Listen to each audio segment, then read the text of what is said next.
যুক্তরাষ্ট্রের president Donald ট্রাম্পের নির্দেশে সোমালিয়ায় গলিস পর্বতে বিমান হামলা চালানো হয়েছে, যেখানে ইসলামিক স্টেট গোষ্ঠীর একটি শীর্ষ পরিকল্পনাকারী সহ বেশ কয়েকজন সদস্যকে হত্যার দাবি করা হচ্ছে।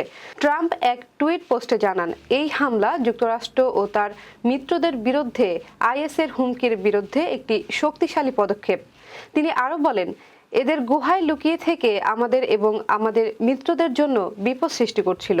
বিবিসি রিপোর্ট অনুযায়ী হামলার লক্ষ্য ছিল আইএসের সদস্যদের গোপন ঘাঁটি, যেখানে তারা পরিকল্পনা এবং কার্যক্রম পরিচালনা করছিল। মার্কিন প্রতিরক্ষা মন্ত্রী পিট হেগসেট জানান, হামলার পর প্রাথমিক রিপোর্টে অসংখ্য জঙ্গির নিহত হওয়ার তথ্য পাওয়া গেছে, তবে বেসামরিক হতাহতের কোনো খবর পাওয়া যায়নি। সোমালিয়ার প্রেসিডেন্ট হাসান শেখ মোহাম্মদ এই হামলাকে জঙ্গি বিরোধী উদ্যোগে সাহসী পদক্ষেপ হিসেবে প্রশংসা করেছেন।